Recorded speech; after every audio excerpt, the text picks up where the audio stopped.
Perkenalkan, sebelumnya nama saya Diana. Saya seorang ibu rumah tangga dengan 2 orang anak. Suami saya seorang dokter umum. Saya akan menceritakan tentang pengalaman saya. Pertama kali saya mengenal yang namanya pinjaman online atau pinjol. Awalnya saya nggak ngerti apa itu pinjaman online, saya nggak paham. Kebetulan saya hanya ibu rumah tangga yang gaptek, jadi saya nggak ngerti, saya nggak pernah buka yang namanya Play Store itu ada isinya aplikasi pinjaman online atau apa, saya nggak pernah tahu. Kemudian entah apa yang membuat saya untuk memberanikan diri membuka apa yang namanya aplikasi pinjaman online itu. Jadi saat itu disetujui pinjaman saya masih tidak percaya. Akhirnya saya buka m-banking saya, ternyata memang ada uangnya memang. Jadi memang uang itu benar-benar ditransfer ke rekening saya. Tetapi jumlahnya memang tidak seperti yang tertulis tertera di aplikasi tersebut. Awalnya itulah musibah yang saat ini malah membuat bukan saya tertolong pada saat saya membutuhkan uang, tapi ternyata semakin membuat saya nggak bisa berbuat apa-apa.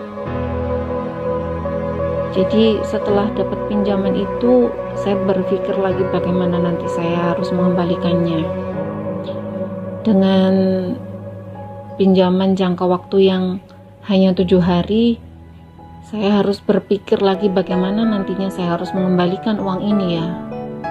Otomatis tetap saya nggak bisa karena dari awal sudah minus keuangan. Akhirnya saya coba lagi. Akhirnya dari 1 tertutup, buka 2 aplikasi, 2 menjadi 4, 4 menjadi 6, 6 menjadi 8, dan seterusnya dan seterusnya.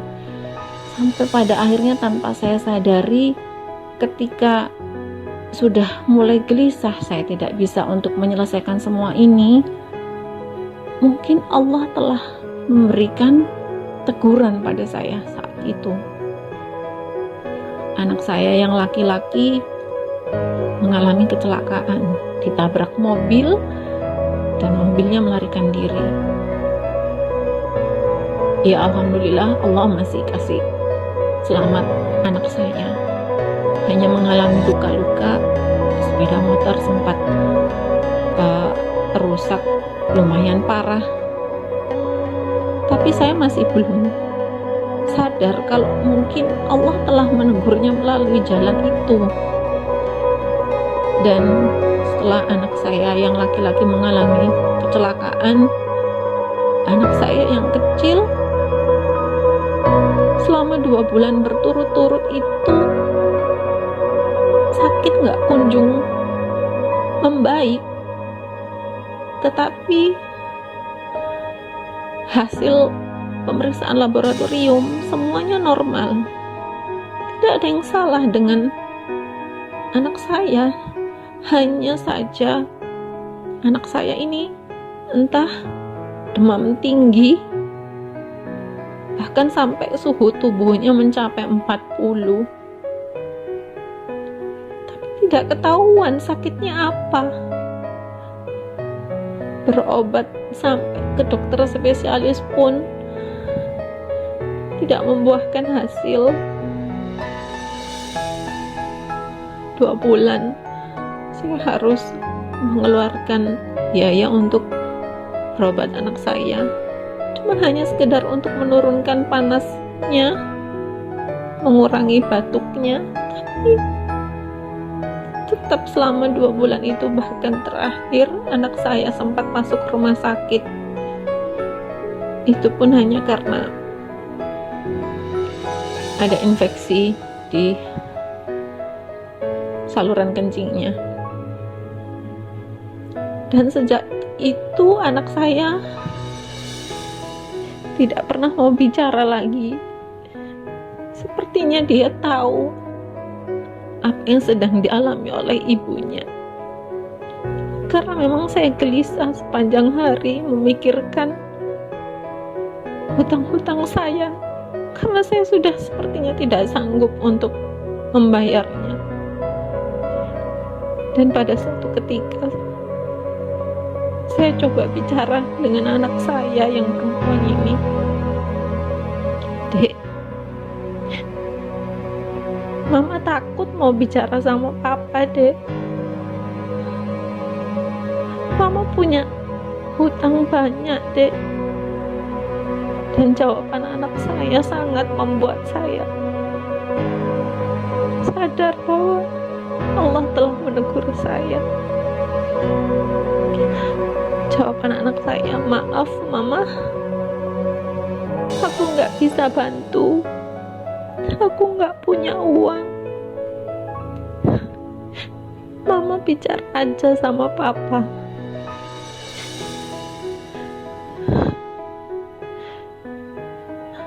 Allah telah beri kekuatan saya untuk memberanikan diri bicara pada suami saya pada akhirnya lewat anak saya.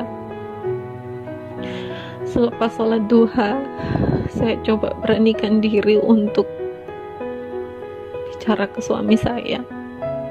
Itu pun melalui WA, karena posisi suami saya lagi di tempat kerja.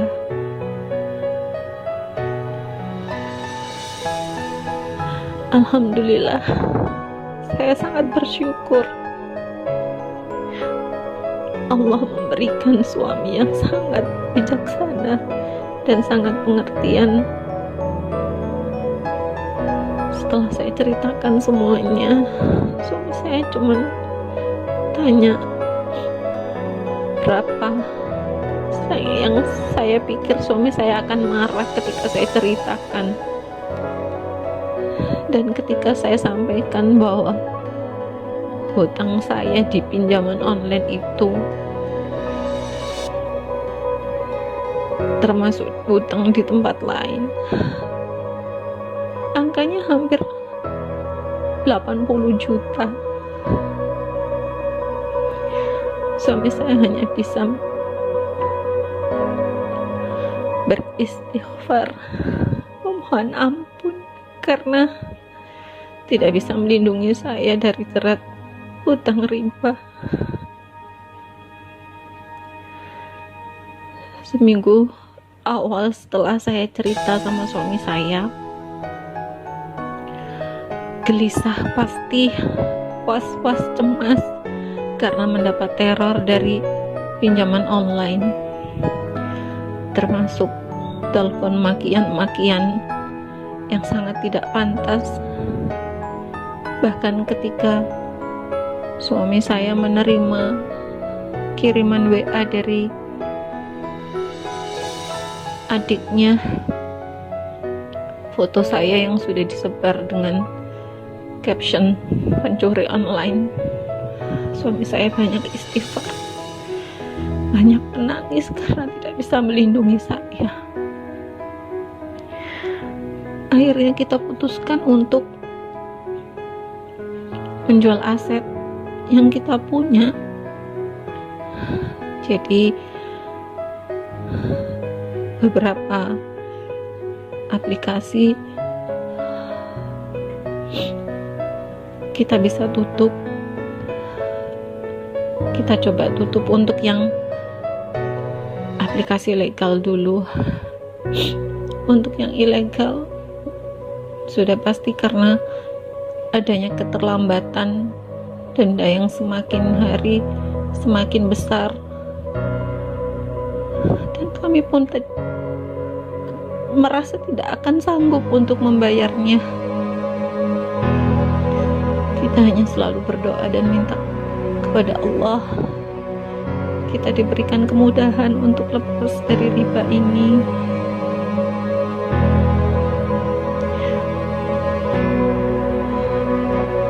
Tidak ada yang tersisa aset yang kita punya sudah tidak ada. Jadi hanya mengandalkan murni dari gaji. Qadarullah, saat ini pun suami saya juga sudah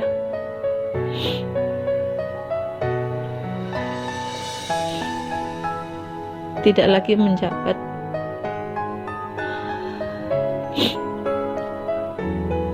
Atau menduduki jabatan penting lagi. Allah Maha memberikan cobaan kepada umatnya,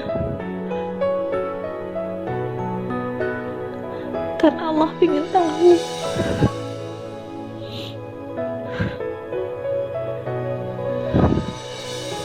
seberapa kita menggantungkan semuanya pada Allah. Kita hanya manusia. Suami saya tidak luput dari dosa. Dengan hutang yang begitu besarnya,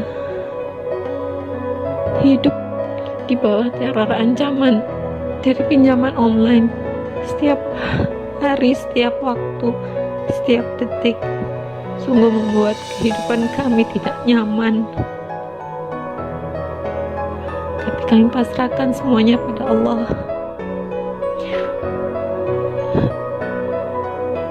Kami masih berjuang sampai saat ini. Semoga pengalaman saya ini menjadi pelajaran buat teman-teman semua